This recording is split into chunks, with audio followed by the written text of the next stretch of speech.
Hi, I'm Tim. Welcome to our channel, and thanks for logging on. If you enjoy these videos, do me a favor and subscribe to our YouTube channel right here at Watchbox Reviews. I would really appreciate it, and I promise to update daily. If you love this watch, you can see it and you can purchase it on our website, thewatchbox.com. And today we're discussing a watch that I declared one of my top 3 favorite new models of 2018. This is the Nomos Neomatik Autobahn, a timepiece 41mm in stainless steel that combines elements of automotive lore, interior and architectural design, as well as watchmaking as only Glashutte can execute it.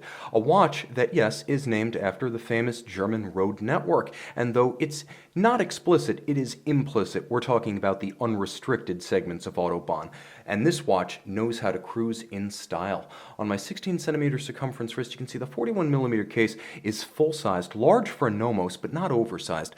In terms of thickness, it's an easy 10.8mm to wear. It actually looks thicker than it is because of the tall shear of the side. And lug-to-lug, it's an easy 49.7mm to wear. And I say easy because I define a smaller male wrist as 14 to 16.5cm circumference. I say for that wrist size, you want a lug-to-lug of 50mm or fewer, and that's what we have here. The spacing between the lugs is 20mm, and it's filled with a interesting shell cordovan horse leather strap from the Horween Leather Company of Chicago, and you can actually see their distinctive maker's marks on the underside along with the Nomos Glashutte branding. As ever with Nomos, no default designs. Even the buckle is thoughtfully styled. It's a counterweighted clevis style with a little pin that sits inside a revetment within the buckle, and of course there's a raised bridge with the stanchions flanking so that the strap actually sits flat in between the stanchions rather than stacking up on the wrist. So even this thing has been excruciatingly pored over by the design team. Now, the case band looks simple at first glance. It's polished and sheer. Then you realize it has a little bit of a flare from the bottom to the top, and there's an unconventional joint between the lug and the midcase. It's not a sharp break like you'll find on something such as a Longa, nor is it integrated as you would find on a Calatrava. It's hard to compare to anything else because what appears at first to be a sharp break is actually a very smooth transition. It's neither severe nor fluid and intriguing for that dichotomy. The bezel is super slim, and you can see there's almost a 1-to-1 ratio between the thickness of the lugs and the thickness of the bezel itself. The case band giving way only to the Nomos branded crown on the flank, and even that seems very close to the thickness of the lugs and the bezel. There's a handsome symmetry and an intriguing amount of design parallelism in this watch.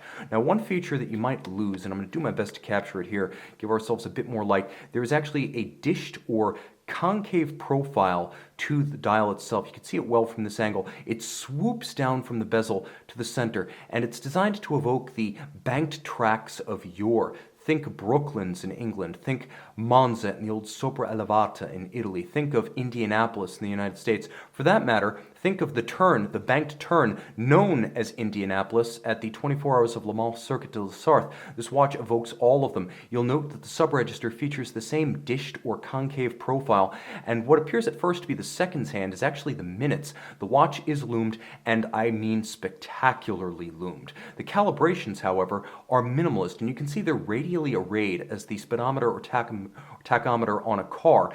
There are 3 different dials. This is the galvanized silver, and it's an opaline or matte silver. A few signal orange details are employed, and you'll note that functionally the watch has hacking seconds, but it also features a triple date of exceptional size. This is actually the first Neomatic with a date, and you can see it's a bidirectional date system, so you actually have no trouble reading the preceding, succeeding, or current date, and you can set it in either direction, which is not universal among quick-set dates. Let's quickly throw this one over. You can see I talked about the 1-to-1 relationship of design elements. You can see the crown, the bezel, the lug, even the thickness of the hour hand. All of it corresponds. Now the case back, you can see this is the Autobahn, and in spite of what's written on the case back, you can see it says 284. This is actually Autobahn reference 1301, so I don't want to confuse anyone. The movement is DUW 6101. It was designed specifically for this application, and it launched in this watch. It is a large movement designed to fill the case back of the watch for which it was designed. It has a thickness of only 3.6mm, which puts it among the best ultra-thin automatics in the industry, but then it also has a large spaced out shouldering, 35mm, and that's extraordinary. That's almost as broad as a Unitas 6497 pocket watch caliber. 42-hour power reserve, it beats away at 28,800 vibrations per hour. I do my best to bring everything into focus here, but it features a full balance bridge for bolstering against shock and an Edicron system for precise regulation. If you pull the crown, you'll note it's a splayed spoke style chronometer balance with Edicron and 6-position, yes, 6-position adjustment. This watch is designed and regulated to keep chronometer grade time. 26 joules. Traditionally finished, you can see engine turning on the base plate, the perlage, the Glashutte stripes. In Glashutte fashion, we have a 3/4 bridge evoking the pocket watches of the 19th century.